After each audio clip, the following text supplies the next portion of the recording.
All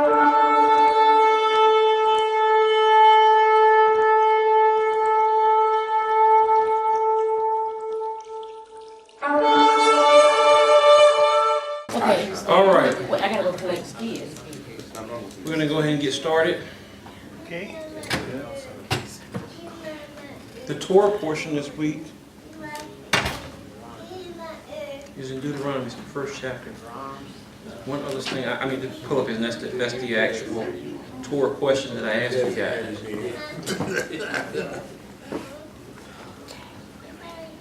Yes, I did Torah questions.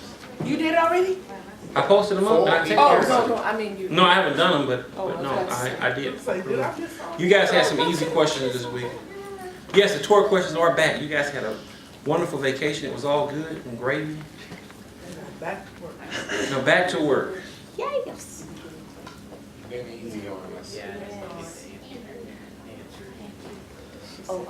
but the answer to someone's original sin. Do that in high school. As soon as I can get them up here.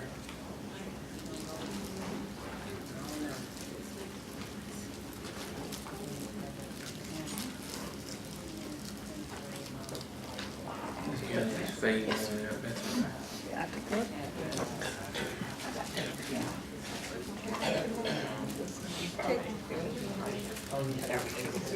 All right.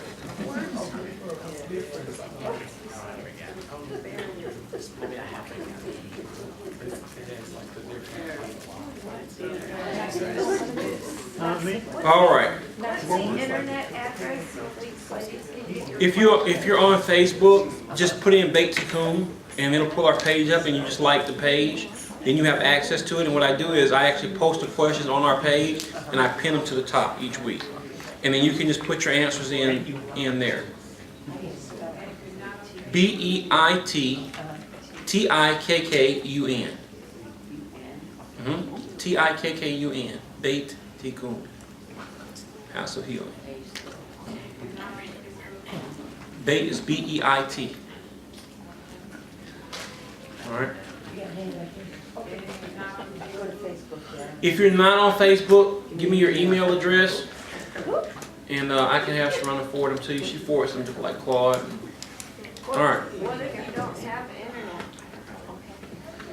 What if you don't have internet? We'll just light like smoke signals We up just there. have to put them on a pigeon and send it out there. I don't know. I'll just call you guys and you get it. You can do that also. You can call us. If you just can't get them when you guys get here again. For those who don't have access to them, when you get here, we're going to go through them, so you still can participate. Okay. All right. Because again, what's important is participation. I'm not looking for right or wrong answers. The questions are actually designed to make you study the portion. So if you do the question, you can't do the questions without studying the portion. Okay. Unless the Father just downloads it to you. You know, which He can't do. All things are possible, right? Yeah. All right. So it says this week's Torah portion is Devarim, which starts in Deuteronomy 1:1 through 3:22.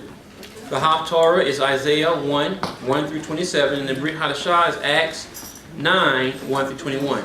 The Torah questions for this week are as follows. Number 1, in the portion, Yahweh tells Moses not to fear Og of Bashan. Why did Yahweh tell Moses this, and what was Moshe afraid of? Number 2, this Parsha is a rehash of previous portions in Numbers. However, there is information in this portion that was left out in the previous one. What is the filling information that found in Moses' account that wasn't found in the previous Parsha in Numbers? Number 3, the theme of this week's portion is rebuke and faith. Where do we find the rebuke, and how is rehashing the portion tied to faith? There's a reason why he goes through the whole thing all over again. It's tied to faith. All right.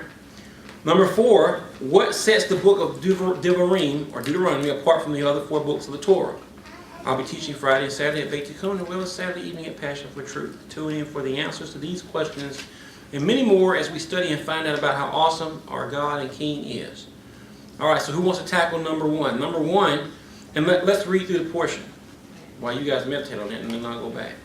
Okay, good. It says, these are the words that Moshe spoke to all Israel beyond the Jordan, in the wilderness, in the Arabah, opposite Suf, between Paran and Tophel, Laban, Hazerot, and Dizahab. It is 11 days' journey from Horeb by way of Mount Seir to Kadesh Barnea. In the 40th year, on the first day of the 11th month, Moshe spoke to the people of Israel according to all that Adonai had given him in commandment to them.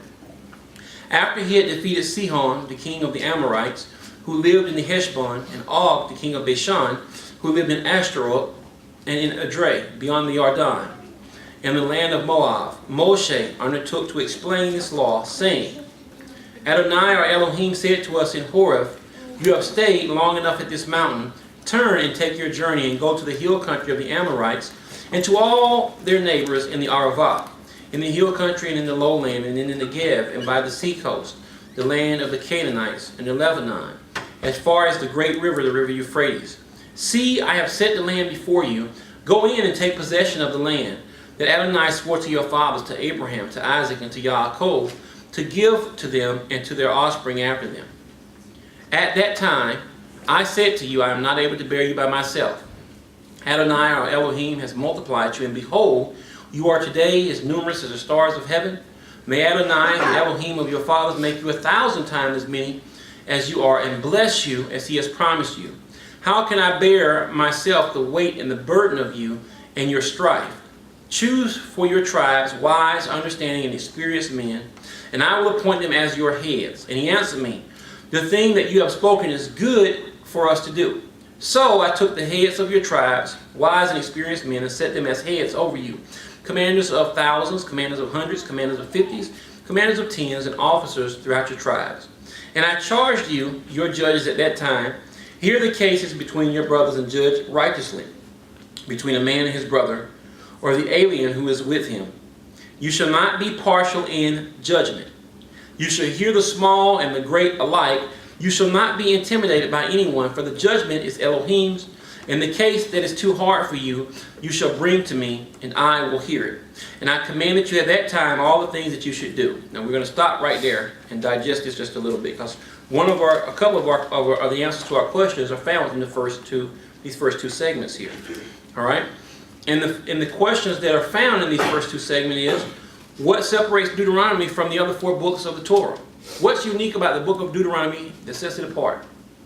Any thoughts? Paul, who has the mic? Oh, I do, I think. There you go. Oh, yeah, okay. Get it on tape, Paul. Okay, Make sure it's on. The mute button. The mute. Both buttons. One got to be up, and the other one has to be over to on. There you go. okay, praise the Lord. I think I forgot what I was going to say. What sets the book of Deuteronomy apart from the other 4 Oh, books? well, for all the people who were born during the time from the 40-year journey into the Promised Land, that's what makes the book different, because they had never heard the voice of the Lord before, because the first group heard the voice of the Lord from Mount Sinai, and these never heard the word, so they are hearing it from Moses' mouth instead. Okay, so he says that's what makes it different. That this generation that's getting ready to go into the Promised Land was not the generation that came out of Egypt. We know that they died off. This generation was born in the wilderness, and so they're hearing for the first time this account. It's in one of the questions. I don't know which one. What do you mean? What number am I on? Which question? I don't know. That's what I'm getting at. There are only 4 of them. The one that I'm asking is what makes this book separate from the other 4 books of the Torah. Okay. And that's what Claude is saying. Any other thoughts? Mike? Oh, that's the 4th question. Yeah, That's the 4th question. That's what I want. Question 4. Actually, Claude just kind of answered 2. But go ahead. Really? Yeah. Well, Deuteronomy is a book, when you first read it, it looks like it's a rehash of the Exodus. But when you further look into it and study it, you'll see that Deuteronomy was structured like an ancient covenant between the king and his subjects. Correct. With a preamble and covenant obligations, along with blessings, curses, conclusions, and things of that nature. So it was Correct. actually more like a whole covenant contract between God and Israel. Correct. Anybody else? What makes the book different? Every other book in Torah, I don't know if somebody said it because I wasn't there, but every other book in Torah, you see where God spoke to Moses, and then Moses spoke to the people. In this book, Moses is speaking in first person. All right.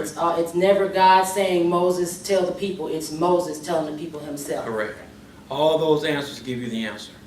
Number one, the book is set up like an ancient Middle Eastern treaty. That's what's tested apart. Number two, it's a different generation that's being told this. And number three, it's Moses giving the words. In actuality, there's some commentary that calls this book Mishnah Torah, a commentary on the Torah. This is Moses' commentary on what happened. The Mishnah means that it's a commentary. Okay. So then, what Moses was doing really was giving the oral law before it was written later on. Well, some people believe that. No, what he's actually doing is, I believe he's giving his particular commentary, and this is considered written law, even though it's Moses is giving it.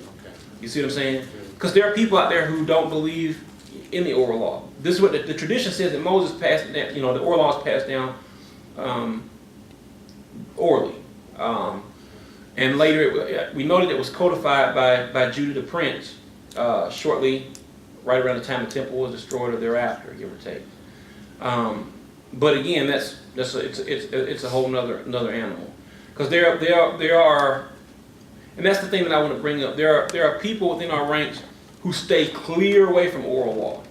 Okay, they'll tell you we don't do any Mishnah, we don't do any Talmud, we don't do any of this stuff. Okay, because it's all rabbinics and it's all bad, it's all up the devil. Okay, problem with that thought process though is that there is bad in the Mishnah Talmud. Do not get me wrong.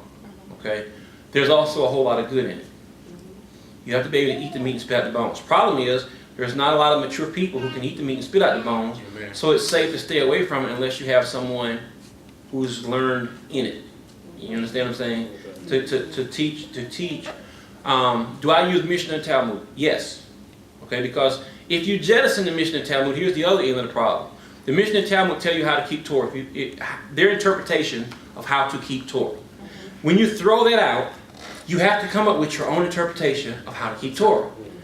So to those who are vehemently against Mishnah and Talmud, they themselves have to create Mishnah and Talmud. There's just no a way around it. I mean, it tells you to celebrate the Passover, but it doesn't tell you, how do I celebrate Passover outside of the land of Israel? It tells us we're supposed to sacrifice a lamb when the temple is standing. It tells us that we're supposed to celebrate the Passover forever. Well, how do I do that? Okay, we have to understand that there were some traditions that Jesus did not come against. There are some traditions that they did that were good and that he kept and that he honored. It's no different today than the thousands and thousands of church doctrines and interpretation of the Bible from church clergy. And that's what I don't understand.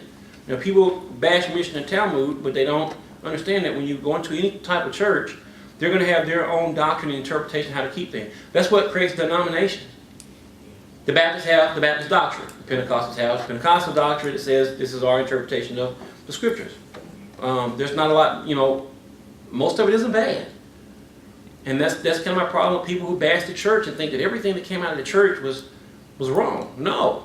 I'm sorry, I wanted to say this. I can speak loud. I need the mic, but I was thinking something like, wasn't it also to that point like the book of Deuteronomy was written because it was like a second coming, and like Moses being the second coming, like speaking on his own, because of the fact that like the people didn't really get it, like God's Torah. They didn't really get his law the first time around.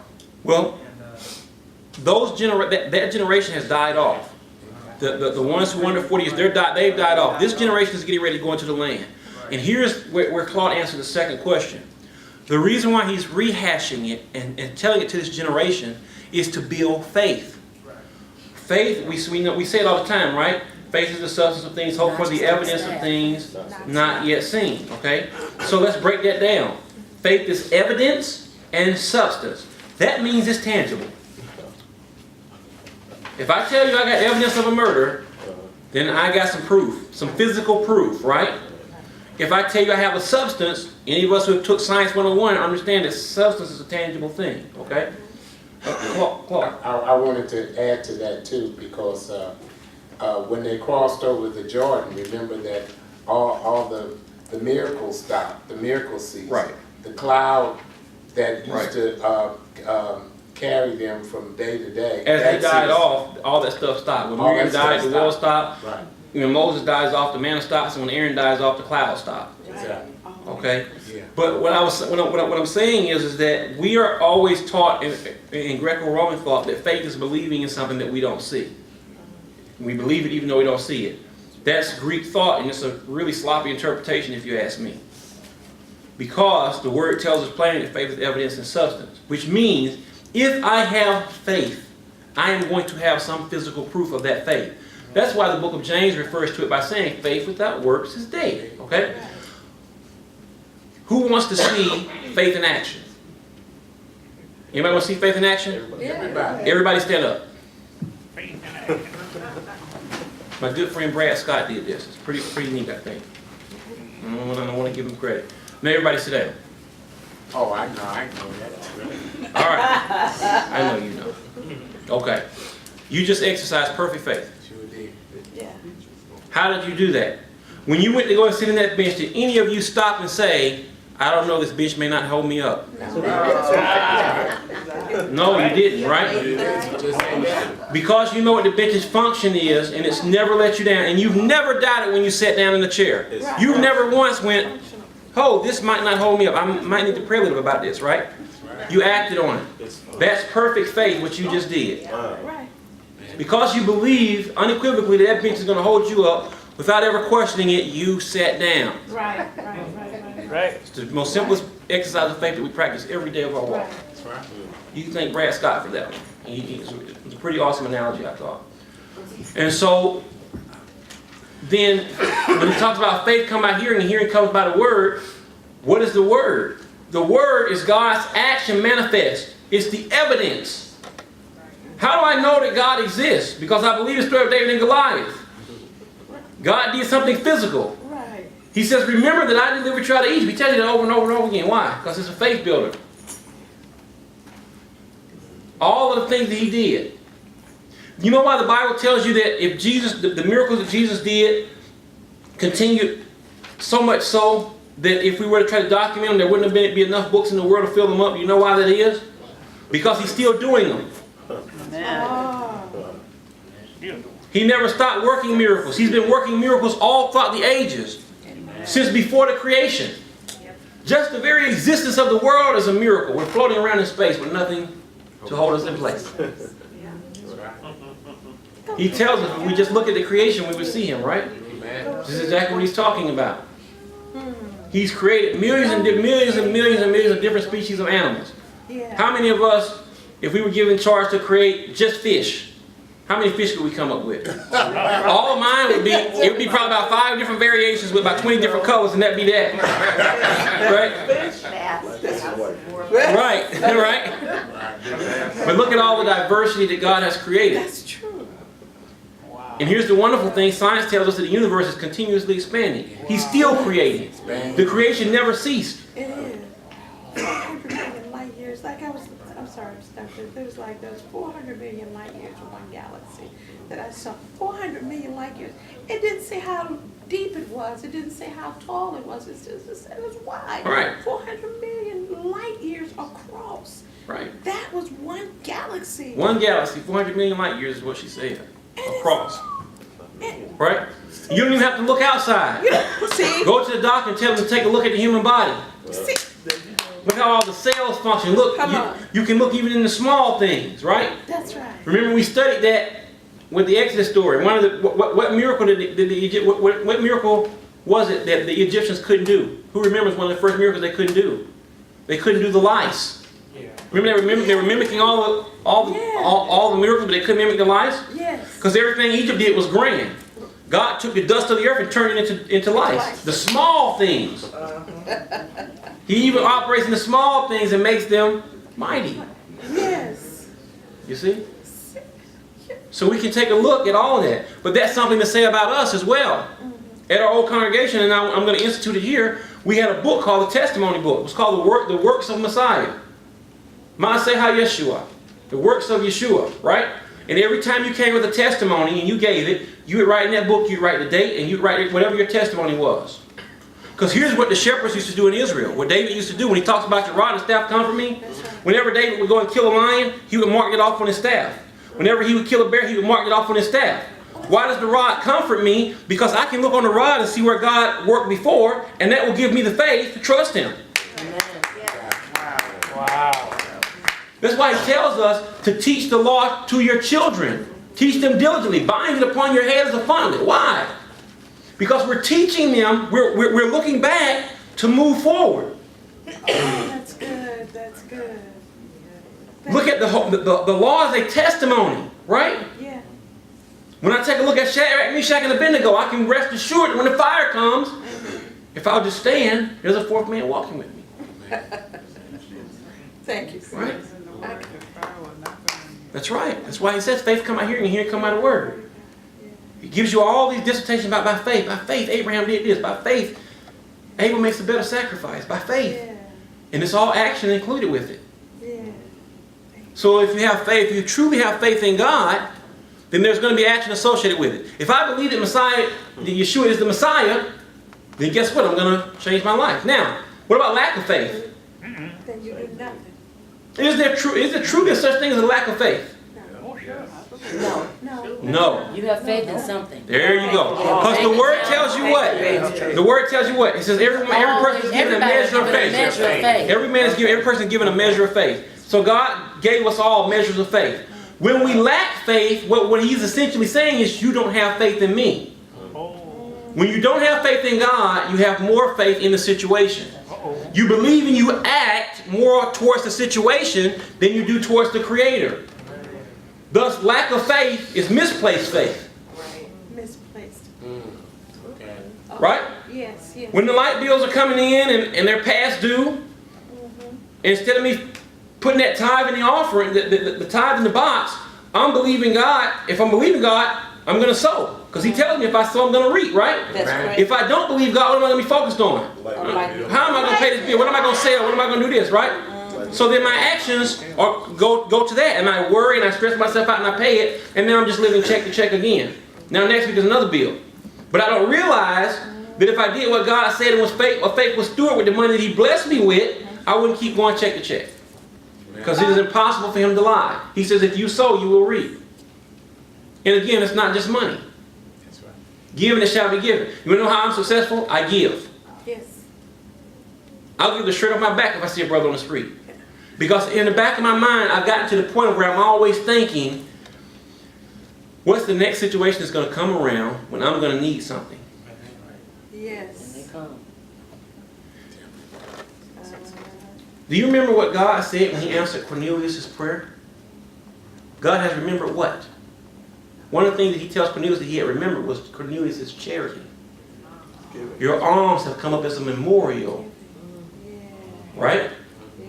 I want an angel to show up and answer me, just like he did. You see? Could I get it? I got that. That's how I pray, and 5 minutes later, I pray for the door to be open in a job, and 5 minutes later, my boss calls me and says, God just put you on my heart. Oh, my goodness. I'm building a team. He knew nothing about what was going on. And I want you on it. Just send me your stuff. Go ahead, Creator. Wow. I believe Him at His word. I trust God. I trust His word. It's impossible for Him to lie. And I've lived so much of my life on the other side of the fence. And I've seen His word real on that spectrum. If His word is real on that spectrum, if His word is real when I'm in disobedience, how much more the richness when I am in obedience? Go ahead. See, many of us have our faith stuck in disobedience. We keep putting our faith there, right? Because we're used to fitting that pattern. We wonder why our lives we keep facing the same vicious cycle. Why do I do that? Because your faith is misplaced. You keep putting it over here into disobedience. And that's what you've got accustomed to. The enemy has you chasing your tail. He's put you in a cycle of disobedience so that he can stay busy in your life. He has legal authority because you put your faith in his kingdom. Oh. Faith works both ways. It does. If you put it in the kingdom of God, it's going to work for you. You put it in the kingdom of the enemy, he's going to do what he does. You know what? See? You know what? Okay, go ahead. That is absolutely terrifying. that revelation is absolutely terrifying, because it never dawned on me, when you think about it, this world, this is Hasatan's kingdom. When we're depending on our finances, when we're depending on the physical stuff, we are putting our faith in his kingdom. Oh, help us, Lord. That is such a scary thing, and it's so easy to get caught up and not think about that, because you're not meaning to. You're meaning well. You're meaning to support your family. You're meaning to, but this is his stuff. This is the stuff that he controls. This chaos that we live in. And so, and I think the reason, like I was telling Ema a couple weeks ago, I think the reason the Father puts us, and this is just my thought, the reason the Father puts us in the situations he puts us in is so we can learn to stop putting our faith out there and start putting it in him. That's good. Because we have to learn, when we're in the wilderness, we're not going to have that stuff. U.S. Bank is not going to be in the wilderness. We're going to have, our manna's going to come from him. Yes. So we have to learn now to stop depending on U.S. Bank, or it's going to be horrible when he unplugs us. Right. Oh, that's good. All right. And it was going to. So now we have a proper understanding of faith. There's an action that goes along with it. If I put a suitcase at your foot and say there's $1 million in that suitcase, if you believe, you're going to open it. That's right. Action. That's right. I see it. I see it. So there has to be an action behind it, right? So if you tell me a believer, that's why he says, if you say, I'll show you my faith, I'll show you my work. That's what he's talking about. There has to be an action that comes along with it, right? What else has to have an action? Love. There you go. Love. Every word used in 1 Corinthians to describe love is a verb. It's an action word. It's not a feeling. It's not an emotion. The current world's Western theology psychobabble is not true. It's not an emotion at all. Okay? It's based in action. That's why the Father says, if you love me, you will keep my commandments. There's an action that goes along behind it, right? So when here's something. The doors are unlocking, Miss Morales. Yes. Yes. Go ahead. Okay, when you just said that, I keep running across friends. The baby back here said recently, he said that he's going across the people, his friends, that when he tells them about Yeshua, the people are like, no, I can't do that. It's that religious block that keeps them from this, because they've been steeped in that block. But in order to get to that, through that block, in order to get to every point you taught, it's a level, you take from level to level. So when the people were saying to me, I can't keep the commandments, Jesus did away with all that. You're essentially saying, I can't love God. That's, It's impossible for me to love him. Loving him is too hard. See, but yet Loving their him words, is legalistic. Loving him is legalism. their words are saying, I love him, but their actions. How did you show love if you went into a kingdom? In the Middle East, if you went into a kingdom and you wanted to show love, that the guy said, this guy loves me, it means that you were obedient and loyal to that king. That means that you followed the rules. Right? You can't go anywhere on this planet and not obey laws. That's what kills me. People say, well, if you break just one law, you've broken all. They misquote that verse all over the place. Okay, so no one could keep the law. Why would God give a law that we could not keep? It wasn't that we couldn't, it was that we wouldn't. And answer me this, if that be the case, to be blameless means that you are without spot or wrinkle. That God's looking at you as if you haven't sinned, okay? Please explain to me, why were there people prior to Jesus going to the cross who was considered blameless? Job was considered blameless. So was Elizabeth and I believe Mary. It says that they were blameless. Messiah wasn't even born yet.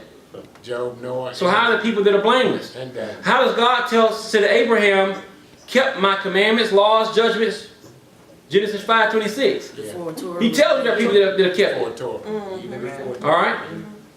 Because people don't have an understanding of the commandments. They look at them like a checklist. And what I ask people is let's compare it to the natural. When you wake up in the morning and you get ready to go outside, you're going to work, right? Do you pull up a checklist that says, okay, I'm not going to speed today. I got to be careful that I don't murder somebody today. If I'm out, I got to be to work on time. I got to check that one off. I got to make sure that I don't commit grand larceny today. Do you do that? No, we don't do that. We get up and we just go about and we do it. Right, right. We see the signs, Right, right? right. 60 miles an hour means 60 miles an hour, Yeah. right? Mm-hmm. Also, when you get up in the morning, do you say, well, I got to worry about the crops today. What am I going to do about planting this field of corn? Mm-hmm. You're not a farmer. It doesn't apply to you. Mm-hmm. You see? The Father put Torah in existence to govern the whole world. In other words, there's laws for every situation in society that you're going to get in. Mm-hmm. So if I want to build a business and I'm an entrepreneur, guess what? I need to follow Torah. You got some particular sections on that? Oh, absolutely. Oh, absolutely. Absolutely. Not right, well, if you want to write. Yeah, no, we can. I'll give them to you. My point is that God is running a kingdom that has a hierarchy in it. All right. So there are certain laws that are for certain circumstances. There are laws that were just for the priesthood. Not everybody could be a priesthood. That's true. So when it's talking about do you break all law? Did Jesus keep every commandment in the Torah? He couldn't keep the ones for women. He didn't have a menstrual cycle. Right. Yeah, what about the ones for women? He didn't have a menstrual cycle. He's a man. See, wow. You teach. So he only kept the ones that were applicable to him. He shows you the example. And it doesn't mean that he broke any of the other ones because they weren't applying to him. Whoa. Hello. I'm not breaking the farmer's one if I'm not a farmer because I don't have a crop. I'm not breaking the priesthood one if I'm not a priest because that doesn't apply to me. So if I work on doing what applies to me, it's as if I've kept all the commandments. Because you kept all that you could keep. That's Right. All that applied to you. On top of that, should I slip up along that route and mess it up? He says, okay, son, I understand that you're in a body, so I've given you grace. This is even Old Testament, okay? Right. I'm talking Old Testament. We ain't even got to Jesus. I understand that you messed it up, so I'm going to give you grace. Here's what you do if you sin. You go make restitution by providing a sacrifice. See, that was part of what the sacrifice was. It's not that it's just the blood atonement for the sin. That animal cost me in my pocket. Yeah. You know what? You know what? You just said. You just said something. Okay, so here's the deal. I'm sorry. Go ahead. Go ahead. I respect. No, go ahead. I respect Howard. No, go ahead. Okay. So when I say to my husband, he says, "Do you? I will. I do." Mm-hmm. My sacrifice every day, whether I say it with my mouth or whether I say it with my actions or whether I say it with my deed, whatever it is, every day, the commandment to me is to love him. And how do you do that? Let me ask you this. Watch this. Okay. What are some of Mr. Morales' favorite things? Give me some of his hobbies. Thank you for what is hobby. Let me say, he likes to cook. He loves to He cook. loves to cook. He loves to work in metal. You told me he works in metal, right? He's excellent in metal, excellent in wood. He Okay. does. So you know all the intricate things that are about him that he likes, and that's how God has catered you to him, right? Yes. Man, if you ask me what are my favorite things to do, cars, video games, movies, Now all that. I couldn't deal with metal at all. Right. If you gave me a blowtorch of metal, I would just start laughing, right? Because you're about to get to a sloppy creation, okay? But in his hands, he can create a masterpiece. He creates a whole metal table out of parts, okay? That's my whole point. How you love him is the way that he wants to be loved. You're tailor-made just for him. So there are certain things that you make sacrifices. Your sacrifice each day is an action. Right. When you say I do, you're going to make the sacrifices of Barbara's self. Because Barbara might not like metal. Barbara might have came into the picture and she just likes flowers. My wife doesn't like jewelry. She loves electronics. Okay? She could care less about a car. If you told her to name a car, she would just say that's a car. When I see a car, oh my God, you see that? There's a Ferrari, there's a BMW. She says, oh, I don't get it. You know? Okay? However, she loved me enough that she would go to the racetrack with me, get sunburned in the sun, and yes, she can sunburn. I found that out. Yeah, and do all the car stuff that I wanted. You see? So there's action, and that's what the sacrifice is. We both are continuously making sacrifices for each other. Yeah. Yeah. Wow. Yeah. Wow. That is deep. So the sacrifice points to something greater. See, everybody thinks this is archaic, barbaric. No. It's pointing to our sacrifices for the King. That we're willing to lay down the things that are within us. That we are willing to pay a price That's good. to restore to our brother. That's a good word. We're willing to pay a price because we love our King so much that we don't want to be out of his graces. That's right. Wow. That's right. We don't want him to cut us off. That's No. right. Ooh, thank you. Creator. So we're willing to follow his law even unto death. Because we understand that should we die following his law, he legally Don't take you in. has to take us in a resurrection. Oh, that's a good word. That's a good word. Right. That's a good word. So that's how we die to the law, to live to the law. We die to the traditions of men so that we can live to Torah. Because it is the life. It is a tree of life for those who do what? Take hold of it. Yeah. You want to get what the image of taking hold of it is? When you take hold of him when you got married. Yeah. Yeah. You clung to him. This is my honey. Yeah. Right? And he clung to you. That's why it tells you that a man will leave his own mother to cleave to his wife. It's the mirror image of our relationship with God. We have to cleave to God. How many of us are truly cleaving to him? Ooh, that's a good Or are we cleaving to ourselves while gently holding on to his thing? Yeah, okay, Lord, I'm coming. The game is this week. That's scary. I'm tired. Oh, I'm tired, Lord. You understand, right? You're God of love, right? And all the while, he's desperately holding his hands out to cleave to you. Because what does he say? If you draw close to him, he'll draw close to you. Touch no unclean thing. Ooh. Touch. No, I got you. Okay? So now we're beginning to see the picture, right? So what else does it say here in this verse? It tells us that at that time, in verse 16, and I charge your judges at that time, hear the cases between your brothers and judge righteously between a man and his brother or the alien who is with him. You shall not be partial in judgment. You shall hear the small and great alike. You shall not be intimidated by anyone, for judgment is God's. Now wait a minute. He just said for us to judge. Now he tells us judgment is God, and we're not to be intimidated by people. What is he talking about here? You want to know the first place where judgment is seen? One of the first places that judgment is seen, and you can go online and find this. There's a guy's name is Rabbi Mordecai Kraft. He does some excellent teaching. Some of the stuff I don't agree with, but a lot of it I do. But he does excellent teaching on breaking down the Hebrew. One of the first places that judgment is seen is within Adam. How many of us knows what the Hebrew word for prayer is? For what? Prayer. One of the Hebrew words for prayer. Mitpalel. Mitpalel. Mitpalel. Mitpalel. It means to judge yourself. Ah. Prayer means to judge. Mitpalel means to judge, right? It's spelled Mim, Tav, Pei, Lamet, Lamet. Mitpalel. I gotta learn to see. Okay?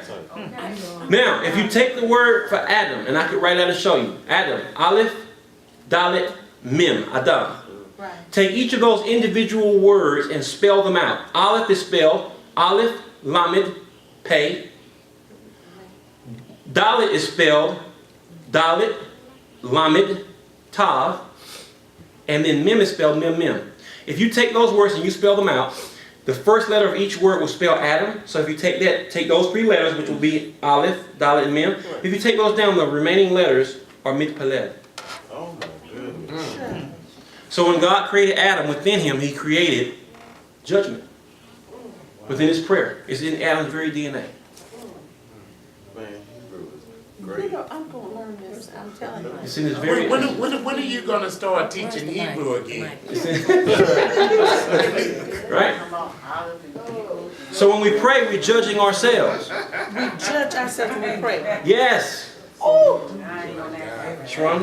That makes perfect sense. And that, see, I'm just dumb tonight because that's second thing I hadn't thought about. But that makes perfect sense because that's when we do our repentance. That's when we're saying, Father, I did wrong, please forgive me. Yes. Right. That is exact. We don't just walk around during the daytime, oh, well, Lord, you know, I messed up yesterday, forgive me. And going back, well, I hope we don't anyway. But most of us, that's when we are repentant, when we're praying. And that's such a simple concept, but you just don't think about those things. Right. Right. Yeah. Right. Because every day I walk through saying, Father, please forgive me. You Right. just don't think about that. Adam, if we go even further, it breaks it down. But Adam, the word Adam has 3 Hebrew letters, right? It should automatically throw a flag for us. We can see a plurality. We can see what most people would say would be like the Godhead. But in reality, it's a plurality. The first letter of Adam's name, Aleph, Adam, it represents a father. The reason why it has numerical value of 0, or 1 or 1,000 is because it represents God. It represents something that's outside of Adam, that's spiritual, way beyond him, right? So God is in that. You see? So that's the first part of Adam. There is an element of Elohim in Adam. Yes. That's why the song said, do you not know you're Elohim? The next letter is Dalet. Dalet, right? Dalet is a door, and it represents physicality. Right? And if we take Aleph away, we have what? Dam, which means blood. You can see the blood.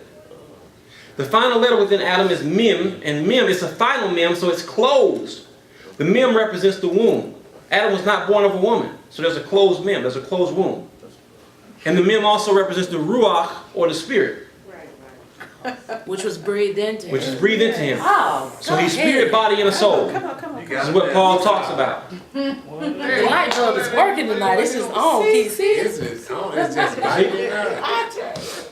Wow. See, so every time, you know what's, that makes sense because when people say, do you not know that you're God, we were taught, well, you know what we were taught.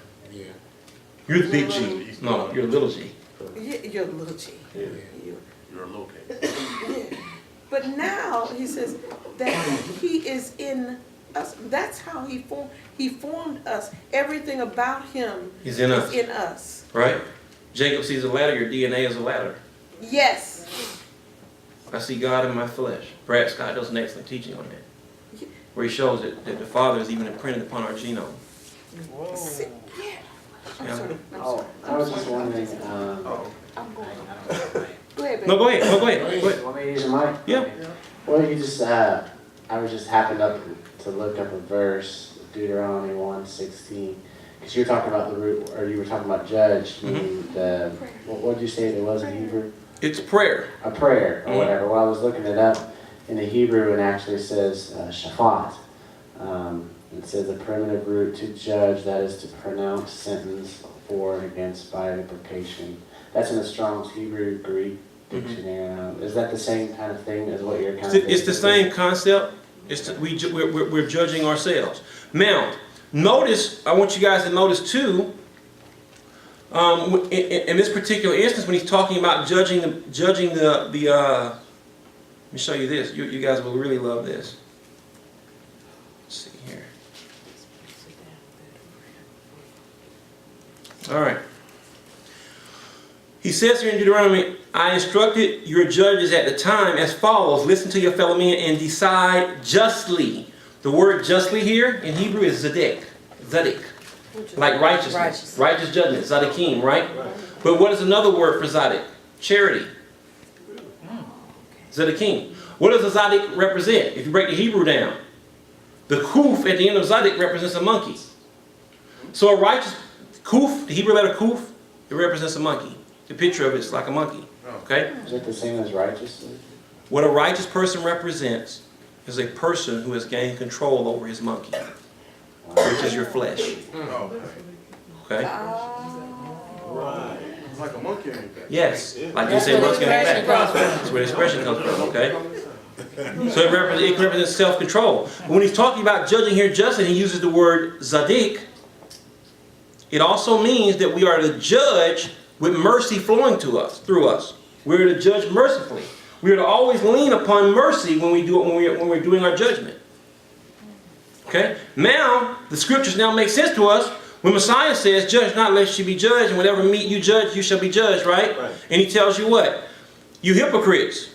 Why do you judge your brother when you got a beam in your own eye? Get the beam out of your eye and then get the beam out of your brother's eye, right? So everybody takes that verse and says what? You can't judge me. They said, Judge not. That's what it says, right? You only read the first verse of the line, you can make a whole t-shirt out of it. You can't judge me, right? Even Tupac took it. Only God can judge me now.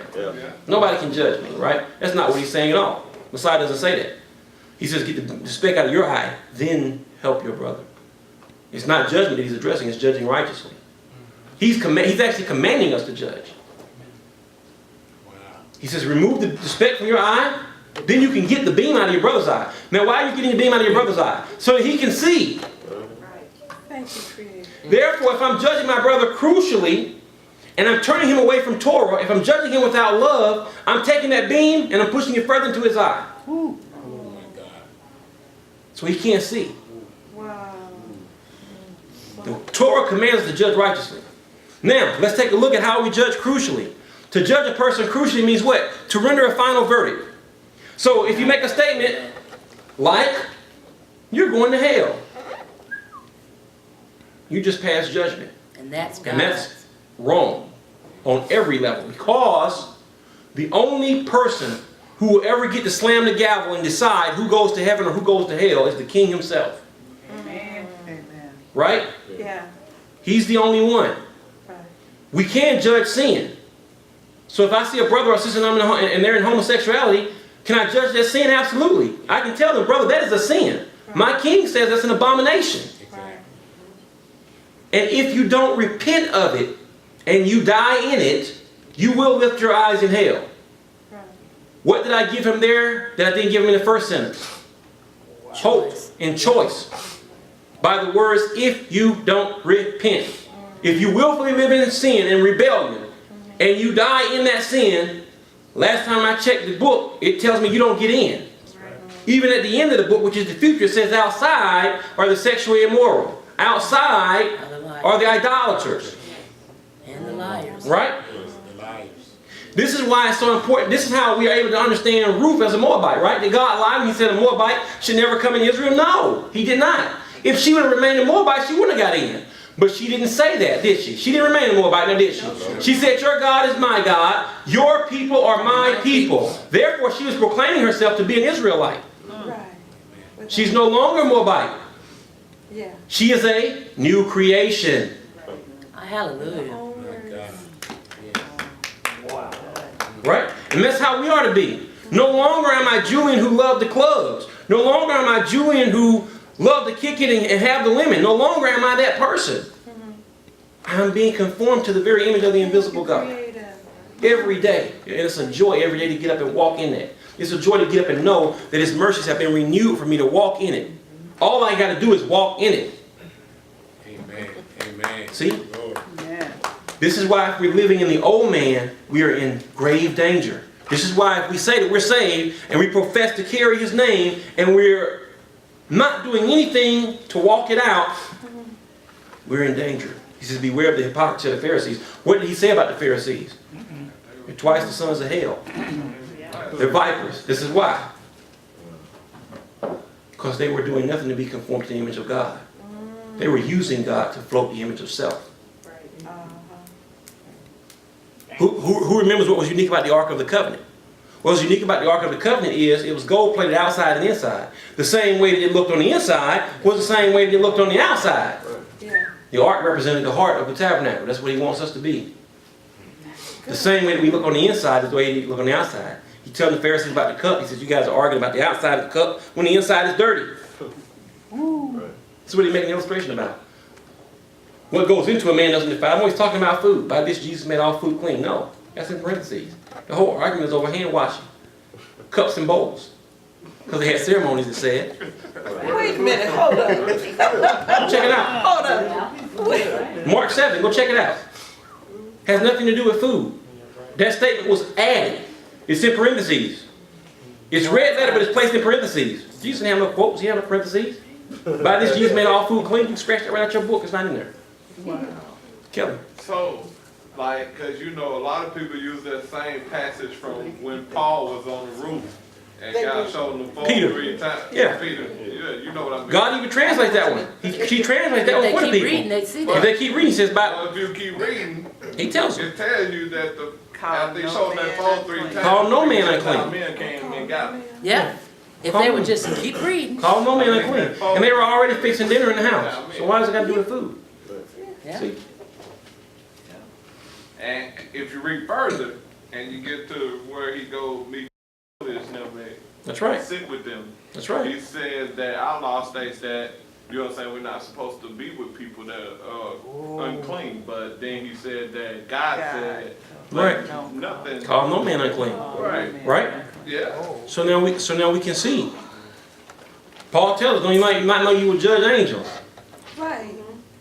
Jesus himself declared Peter to be a judge. He told the 12 disciples when he sent them to the kingdom, they're going to be judges. That's why he breathes in them and gives them the ability to forgive sin. Remember that? Yeah. The Catholic Church came along and said, well, he gave them the ability to do it, so now we got the ability to do it. Wait a minute. He didn't appoint you. Nowhere in that verse did he say, you and all the popes beyond you. If you're a pope. Nowhere in the verse did he ever call Peter a pope just because he came to Rome. He's a Jew in Rome, but they call him a pope now. Right? And it's not on Peter that he builds the rock. It's on the belief that Peter has that he's the Son of God. He appoints Peter as a judge. What you bind on earth will be bound in heaven. That's judge lingo. It's not cast out demon lingo. When we get to talking, we bind you, we cast you out, we're in deep doo-doo. Right? Can we stop and take a breath? My head is blowing up. Yeah, my little light over here is just about to pop. Get this last one. Man, When you you keep in the said, okay, say that again. When he talks about us binding and loosening had nothing to do with demons whatsoever. How I know that? The devil is not omnipotent. He cannot be everywhere at the same time. Remember, he goes before God, and God says, Satan, where you come from? Oh, he says, oh, roaming to and fro in the earth. He had to come before heaven, so that means he's no longer roaming to and fro in the earth, right? He's not omnipotent. Only the Creator is omnipotent. That's one of the powers that the devil don't have. So how is it that everybody's blaming the devil for all this stuff? You can be blaming him over here, and there's a sister over across town that's saying the devil did it. Wait a minute now. Somebody's lying. Because he can't be everywhere at once. So either he was at your house or he was at mine.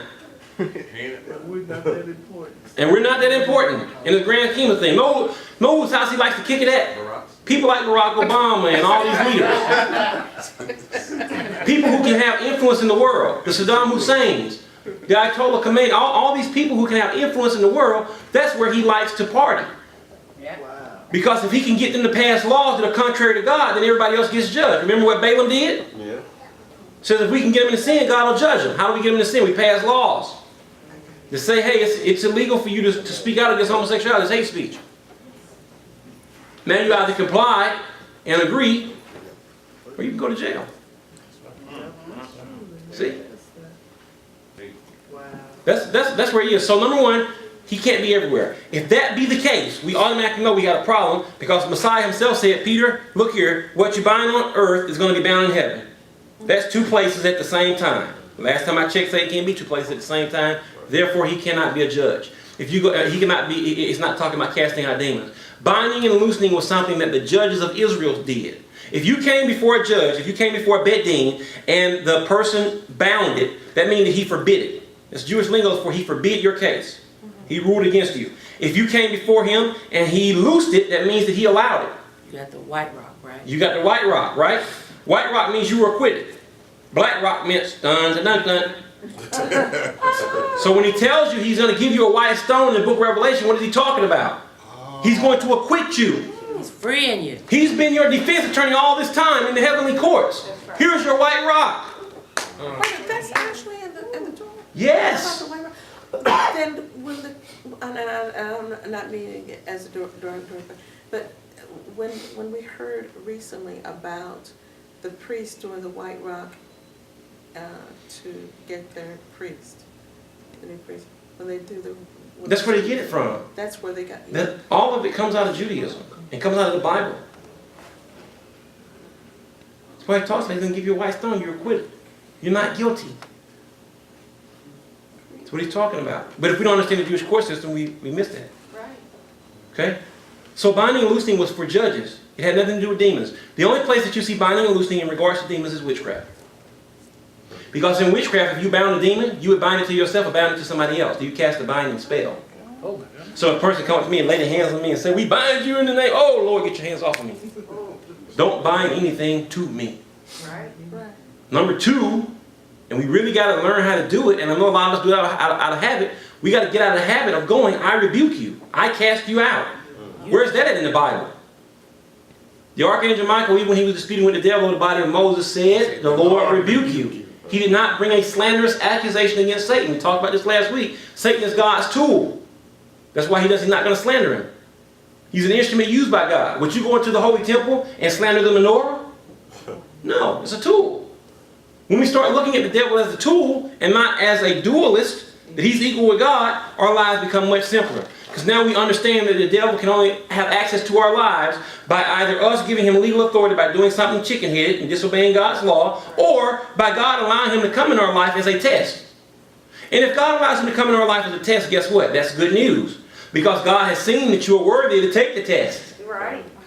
And he's trying to graduate you to the next level. And if we've given the devil legal authority in our life, guess what? That's good news. Because we've given that legal authority and God said, wait a minute, you did something wrong. So I'm going to send him in your life as a judgment to make you turn from whatever you're doing to come back on the path with me so that I can come back into good graces with you. So that I can cleave to you all over again.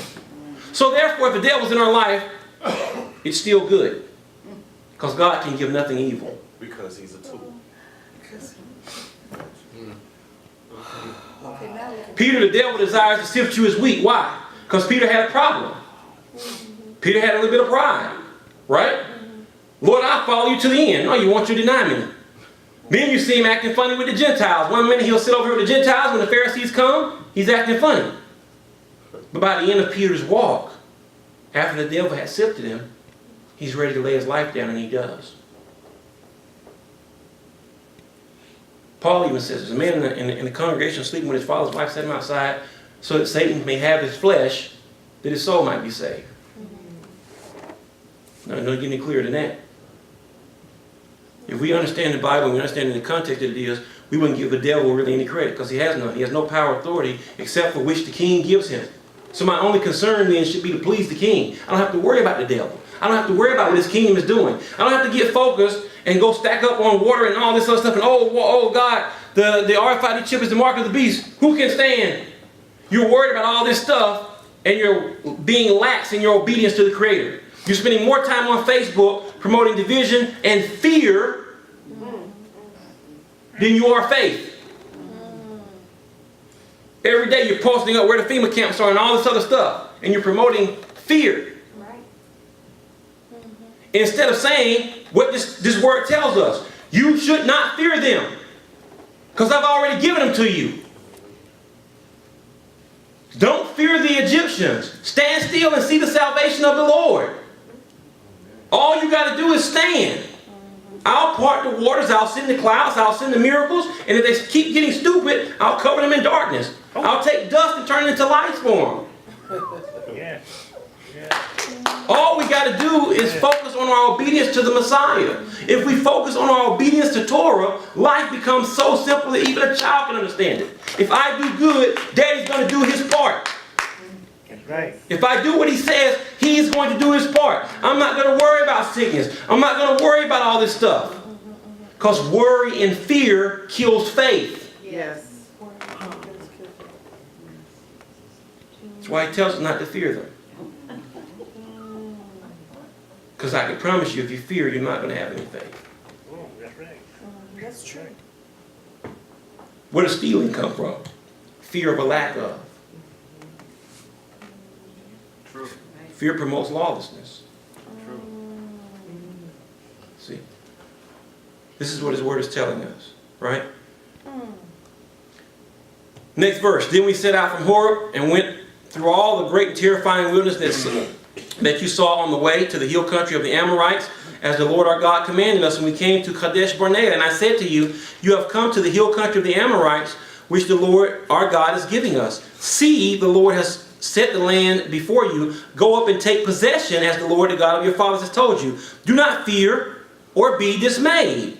Then all of you came to me and said, let us send men before us, that we may explore the land for us and bring us word again by which way we must go up and the cities into which we shall come. The thing seemed good to me, and I took 12 men from you and 1 man from each tribe. Now I want to stop right here. He just told you what happened. God says what? He set the land before you. Go take possession of it. The Lord, the God of your fathers, has told you. Do not fear and be dismayed. Next verse. Right after God tells them this, they decide, well, we might want to send spies up into the land and check it out. And what does Moses say? This seemed like a good idea to me. Did God tell them to send spies? No, ma'am. We learned back in Shalach Lecha that the sin of the spies was that they were spies in the first place, because God had gave them the land. He told them to go take possession. Right. It didn't matter what the land looked like or what the walls was like or how big the giants was. God had already given them the word. Right. How many times does God tell us something, but we want to see what it looks like or how it's going to work out? Remember the fall? Yeah. Hebrew focuses on function. Greek thought focuses on form. God tells her, don't touch of the fruit, and the day that you touch of it, you will surely die. That's the function. What does the fruit do? It will kill you. What is she concerned with? She saw that it looked good for food. What does it look like? Wow. See? It's the exact same thing that happened with the spies. Wow. My goodness. They sent spies into the land because Moses thought it was a good idea. And because of that, you get 40 years of death. He tells them not to fear. When they go into the land, what do they come back with the report? Oh, the giants in the land. Oh my God. And what slanderous thing do they say about the land? They say what? The land devours everyone in it, right? Remember, if we don't put our faith in God, we put our faith in the other situation. What happens in the next chapter? Korah's rebellion, and the ground opens it up and swallows them all up. What they had put their faith in came to pass. Faith is a universal law, regardless to which side of the fence you use it on. Although the purpose-driven life, if you believe it, you can achieve it. Yeah, that's faith. And it's a universal law whether you're a believer or not. So it's not some great grand revelation this guy just come upon. You guys have been reading the Bible. That shows you where your Bible scholarship is. You've been reading this all along, and it takes somebody to reword it and call it the purpose-driven life for you to make it a bestseller, when all you had to do was go out and spend $19.99 or go to BibleGateway.com and get it for free. Free money off of something that God has already told you. But that's how the devil operates, now doesn't he? Because what did he tell the man and the woman at the very beginning of the book? God knows that you won't die when you eat the fruit, for the day that you eat of it, you will be like God. They were already like God because they didn't have sin. Right. He sold them a bill of goods for something they already had. Thank you. That's right. That's right. Teach. Okay. Teaching. Just teach. Laying it out. All right. The thing seemed good to me. I took 12 men from you, 1 man from each tribe, and they turned and went into the hill country, and came to the valley of Eshcol and spied it out. Then they took their hands some of the fruit of the land, brought it down to us, and brought us again, and said, it is a good land that the Lord the God is giving us. This is what they say initially. Yet you would not go up, but rebelled against the command of the Lord your God, and you murmured in your tents and said, because the Lord hated us. Where'd they get that from? Where did that come from? Where is You want to know where it came from? Yeah. Remember what is prayer? Palel means to judge oneself. Yeah. Oftentimes this is a psychological deal called projection.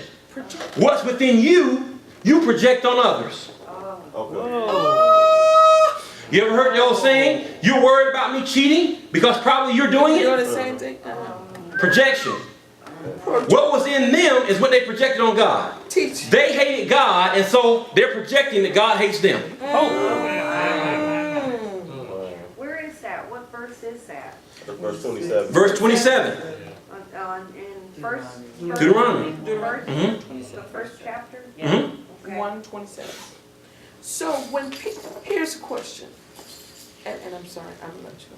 No, go ahead. Go ahead, go. So when the people look at you and they go, Watch this. Let me show you something before you go on. Do you remember what their thought of themselves was when they came back from the land when they spied it out? They said we were grasshoppers. They said we were grasshoppers in their eyes. They're grasshoppers, and we're also grasshoppers in their eyes. How can you tell me what these people are thinking? Now, let's take an opposite look at that, okay? This is how they see themselves. We're grasshoppers in their eyes. What were the people saying at the time? We just read it, not last portion, right? Balaam and Balak, what happens? Moab says, oh my God, these guys are numerous. They're licking up the land like an ox, right? The people's perception of them is they were powerful. We heard about what God did to Egypt. He laid that deal waste. But how they perceive themselves is what they projected onto others. The moral of the story is if you don't know who you are in Christ, the devil is going to eat you up all day long. like a grasshopper. Yes. So we read the word to see how God perceives us. And he tells us how he perceives us. You are my treasured possession. Heaven and earth will pass away. You're on my hand. You are the apple of my eye. There's no Hebrew word for apple there. When it says Israel the apple of God's eye, the Hebrew word translates as the little man in God's eye. It means that we are so close to him face to face that we can see our reflection in his eyes. And that's bride terminology, by the way, because when you get married, you stand face to face, panim ha panim, with your husband. And when you say you may kiss the bride, you can see your reflection as you go to give him the smooch. That's intimacy. That's the intimacy of our King. Oh, okay, I'm good. That's the intimacy of our King. That's how God sees us. Right? He sees us in such a profound way that what does he say happens at the end? He says all nations will come against Israel. But what's going to happen? His feet is going to touch down on the Mount of Olives. The mountain is going to split. He's going to set in judgment against the nation because they've tried to divide up his possession. The whole world is going to turn against Israel, and then they're going to beat the sleeves off of them. Because our God said so. You can bet on it. You believe Israel? A place the size of New Jersey is going to whip the world. Hallelujah! Right? And it doesn't take a mighty army because he says not by might, not by power, but by my spirit. It's always a remnant. Yeshua himself took 12. Okay. Right? Yeah. Then what will happen? Then the word of the Lord will go forth from Jerusalem to the whole world. Then the whole world becomes Israel. Right? Yeah. And wherever you put your foot, because you are a child of the King, wherever you set your foot at, that's sovereign Israeli territory. Wow. When we're coming here on Shabbat night and we place our foot down here, we're in Israel. That's what he told them. Wherever you can walk and place your feet, that's going to be your land. Last time I checked, they were dispersed over the whole world. Right? Goes right back to my song I was singing earlier. He's got the whole world in his hands. We used to sing it all the time. We didn't understand the gravity of it. Yes. See? All right? Oh, thank you. You had this how many years? You teach it? All right? I'm married for his teacher. If you would not go up but rebelled against the command of the Lord your God, and you said, and you murmured in your tent and said, because the Lord hated us, he brought us out of the land of Egypt to give us into the hand of the Amorites to destroy us. Where are we going up? Our brothers have made our hearts melt away. Our brothers have made our hearts melt, saying. What caused the hearts to melt? Words. Our brothers' own words. Lashon hara. We listen and speak the bad report, right? As a man speaketh, so is he. Yes. Faith works, right? Yes. What you speak, you give life to. On either end of the spectrum. You start complaining and murmuring and complaining and griping and grumping, guess what you're going to have in your life? Murmuring, complaining, griping and grumping. That's what you spoke out. That's why the Hebrew word for meditate means to murmur out loud. We're talking about meditate on God's word. It doesn't mean that you just go sit in a cave and go, oh, that's a good idea. It means that they would sit in a cave and they would murmur out loud. They would read out loud. When you see Jews praying, what are they doing? They're murmuring. They're doing the word. God's word was meant to be spoken. Why? Because as you speak it, guess what happens? It begins to change your surroundings. Because where his word is, he is. Right? He and his words are one and the same. Yes. When you speak and say, let there be light, guess what's going to happen? Light. There's going to be light. Amen. The light shined in darkness, but the darkness comprehended it not. That's why we got to immerse ourselves. Because if we're just coming to congregation and we're just speaking God's word on the Shabbat, guess what? Only time you're lighting up is on the Shabbat, and the rest of the 6 days of the week are drudgery. But if we were to immerse ourselves in the word, if we were to speak that word every day, I think the last time I read in the Shema, it says, when you lie down and when you get up. Yes, yes. When you're walking along the way. Yes. If you're speaking that word, guess what's happening? Your whole surroundings is changing, because the kingdom of Israel is going along with you. The kingdom of God is with you. It's within you. That's why your body obeys your word. Yes. Your body obeys. Yes. Your body obeys because you speak in the word and the word performs. Yes. Okay. Okay. Acts, yes. The people are great and tall, and we the cities are great and fortified, and besides, we have seen the sons of Anakim there. Then I said to you, here it is again, do not be in dread or afraid of them. The Lord your God who goes before you will himself fight for you, just as he did for you in Egypt. Here's the faith. Remember what he did in Egypt before your eyes, and in the wilderness, remember what he did there. Where you have seen how the Lord your God carried you as a man carries his son, all the way that you went, until you came to this place. Yet in spite of his word, you did not believe the Lord your God, who went before you in the way to seek out a place to pitch your tents, in fire by night and in a cloud by day, to show you what way you should go. Now, I asked one of the questions that I asked earlier, and we'll get ready to wrap up. And this is just the first part of the portion. There's so much in the portion. It's incredible. He tells Moses not to fear Og of Bashan. Why? Because Og of Bashan is over 500 years old. He's one of the giants that survived the flood. And they believe, the commentaries believe that Og actually helped Abraham. So Moses is fearful of him because he believes him to be an ally of Abraham. He believes that if he's lived for 500 years and he survived the flood, he must have some type of divine providence. God must be watching over him, right? If you take a look at the measurements of Og's bed by Date's measurements, I believe his bed was like 6 feet wide and he was like 14 feet tall. He's a big boy. Okay? And here is why God tells Moses not to fear him.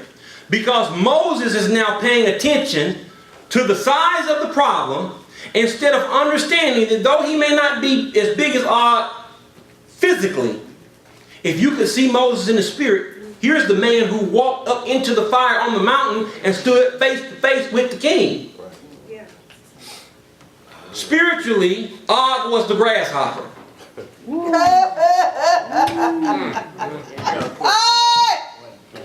I just had to get it out. Maybe I misread this all these years. I didn't know it was people that actually survived the flood.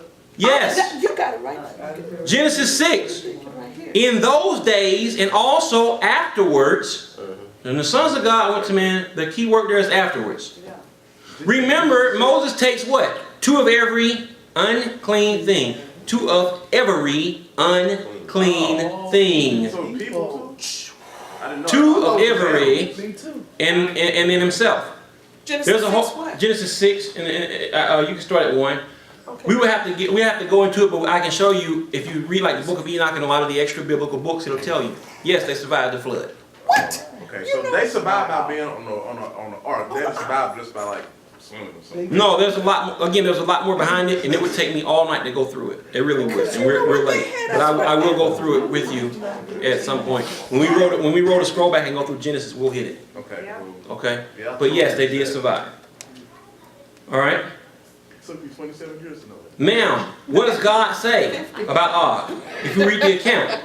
If we read the account, what does he say here? Let's take a look. And we'll get ready to close with that.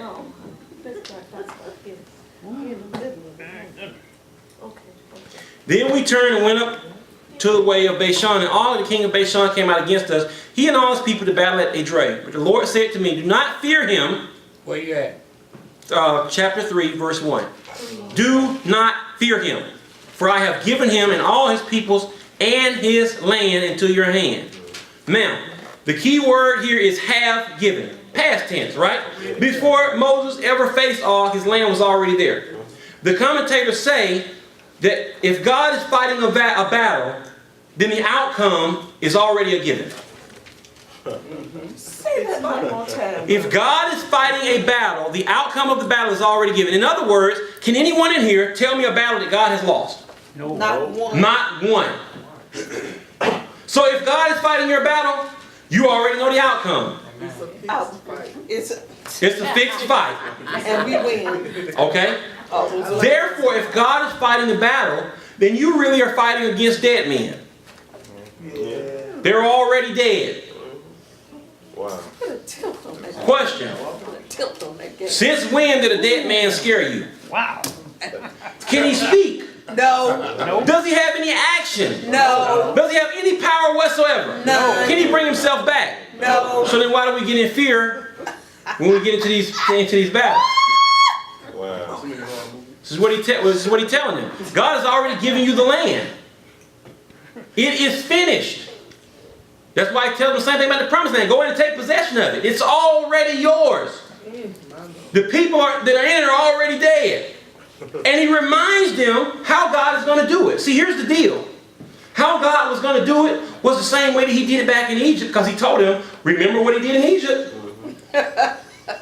Okay. Who had to deliver themselves or lift the sword back in Egypt? Nobody. Last time I heard, it was locusts, blood, fire, all that stuff, and then the death angel. And then they said, get out. And while you're going out here, take our money with you. Yeah, they did. So if that's how God was going to do it, all they had to do was take possession. But now, since they decide they want to militarily go in and scout the land, guess what they're going to have to do now? Now they have to fight. Now they got to fight, because that's where they put their faith at.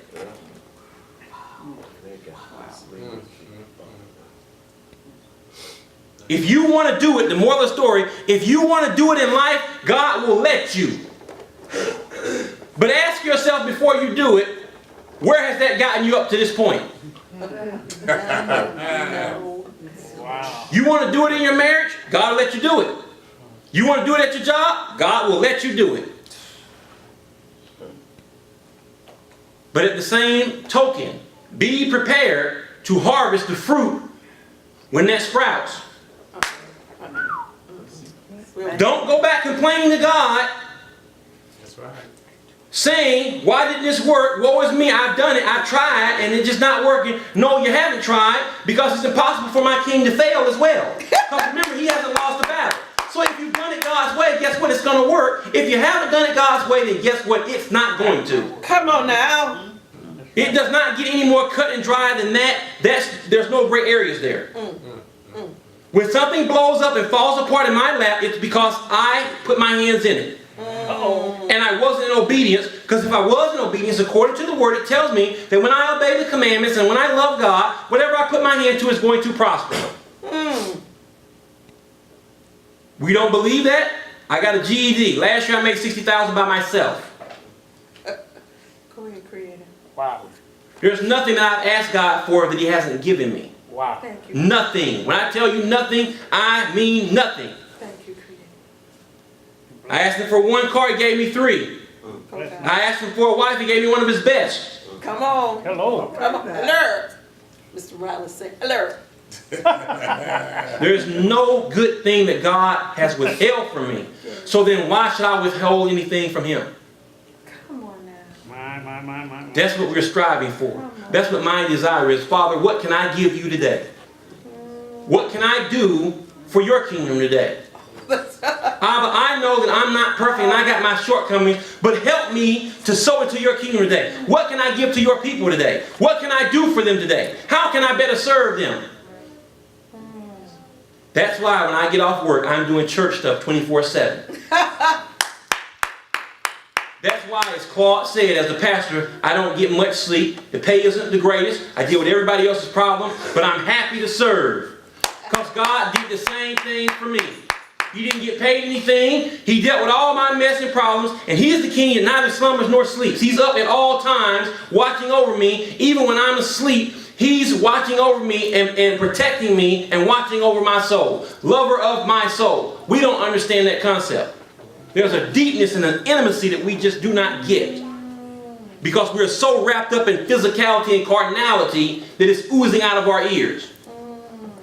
We're so mixed and mingled and religious that we don't understand that we haven't given God anything. That's true. We give him religion. And that's why we try to bargain with him. If you do this, God, I'll do this, I promise. What can you offer him? Nothing. He gave before you were. Come on. Come on. What bargaining chip do you have No. that's worth anything in this kingdom? Nothing. Nothing. We don't understand that. Because we live in a Greco-Roman word that says, gimme, gimme, gimme. I want all mine right now.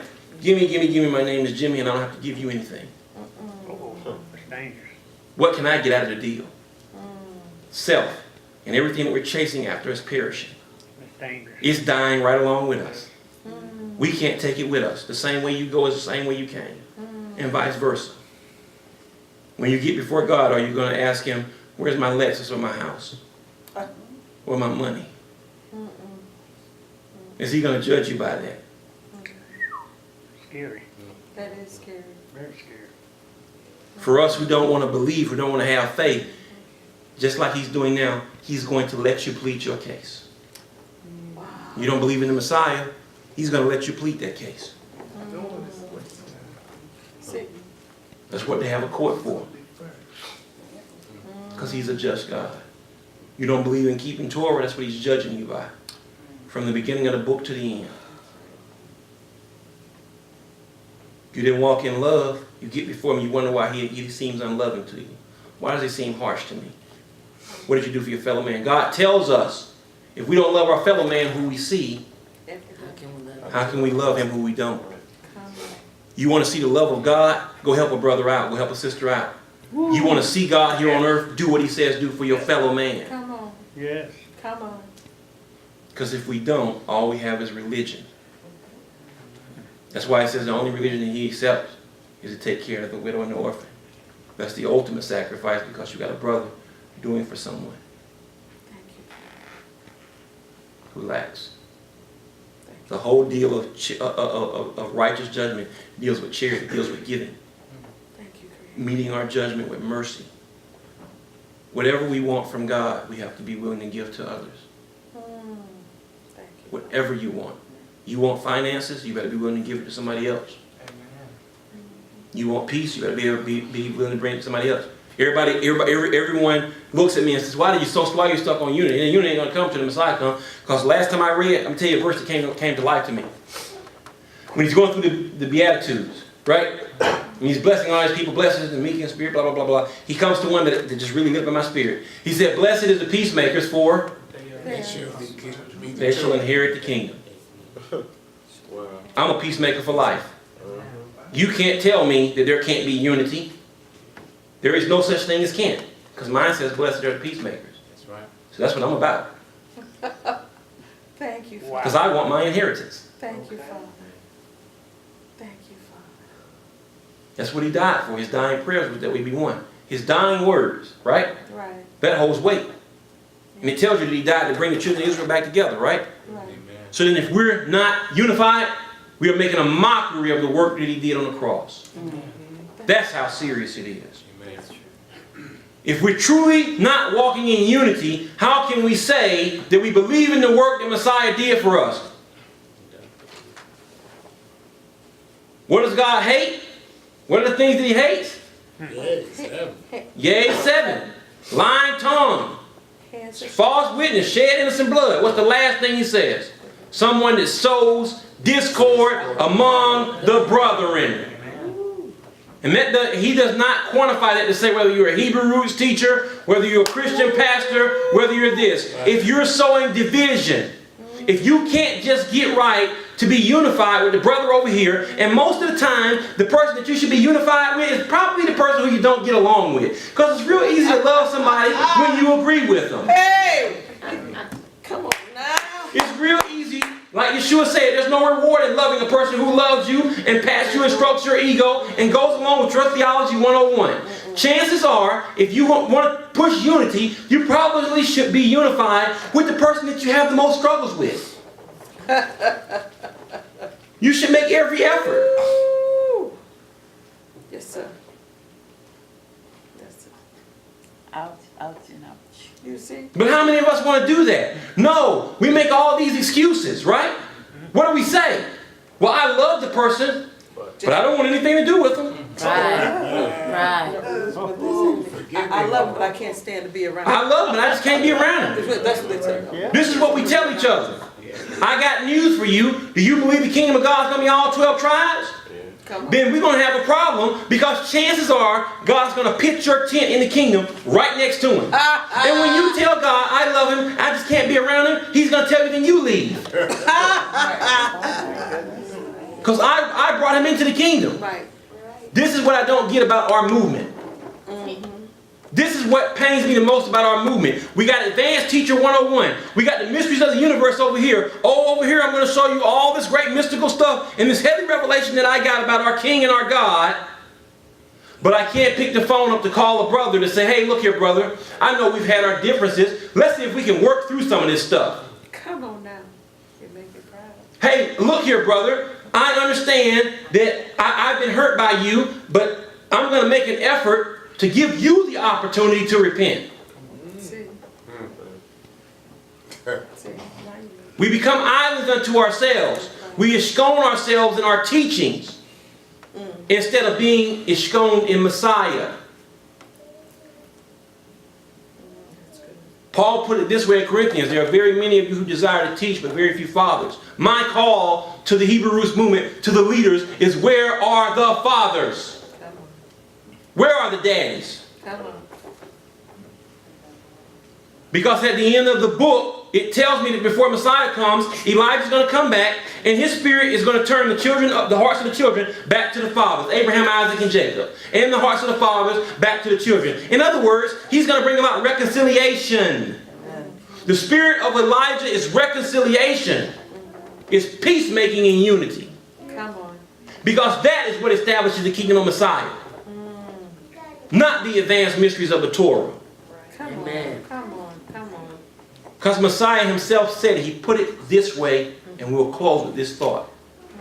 He said, my prayer is that they be unified so that the world may know that you sent me. In other words, the world would start believing that Jesus is who he says he is if we would just get it together and be unified. That's good. That's good. There is a great shaking coming in our movement because our king is sick of it. I can't stress it enough. It's getting louder and louder. Our king is sick of the disunity. He's sick and tired of all the pettiness. He's sick and tired of the folks who are preaching unity but not doing unity. And the rubber is about to meet the road. And there's going to come a shaking, and we're going to be surprised at a lot of these major ministries that fall apart overnight. We're going to be surprised when the shaking comes and the guy that we thought that was teaching the most advanced teaching 101 doesn't have a pot to pee in or a window to throw it out of. And we're going to wonder, Lord, what's going on? And when that happens, please don't make the following statement: oh, the devil's just in his life, I'm going to pray for him. No, if the devil's in his life, it's for a reason, because he needs to repent. See, oftentimes, here's the other end of the spectrum. Oftentimes, we want to go help a person out who's in a rut because we want to be good Christian, believing folks and help them out. But they got in that rut because they were disobedient to God. And should we go and help them out, we're going to enable them to continue to be in the disobedience. Because they never had to go through the spanking that Daddy was giving them in the first place because we bailed them out. We better pray before we go and try to help out and try to do this. We better inspect. We better probe. Because guess what? If Daddy's swinging the belt and you dive in the way, guess what happens? You get hit as well. If Lot didn't leave Sodom and Gomorrah, he would have burned too. That's why they had a Bet Din. That's why they had a court. So that the cases could be brought before them, they could judge righteously. They could listen to this side, they could listen to that side, and make a righteous judgment that was then established on earth and in heaven.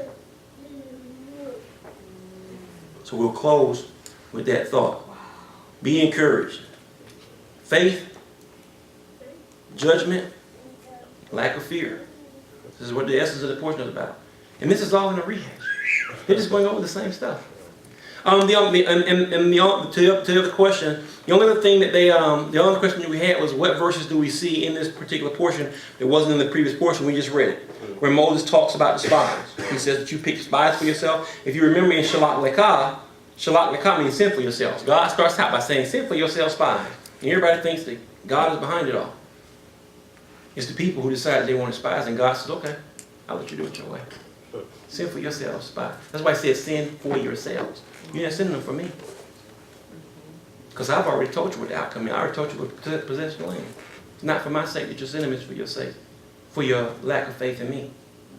Go ahead and do it and see what's the outcome going to be. Do it your way. So we think it's Burger King. Do it our way. So was that like their first stepping away from faith? Yes. Yeah. Absolutely. God told them something in the next sentence. They said, we're going to send spies. But it's the same thing that we do. God will tell us something. He puts something in your spirit, drop it right in your spirit. It'll be as real as I'm sitting here talking to you. And the first thing that you would do is say, did God really say that? Let me take a look and see if this is really what God said. I want to make sure this is God's will. You know how we do it. All we got to do is look and see if it lines with the Word. Is it in His Torah? See? We got to have ears to hear and eyes to see. That's why the first declaration is Shema. Hear, O Israel. Hear. Faith comes by hearing. See? Amen. Amen. We'll pray.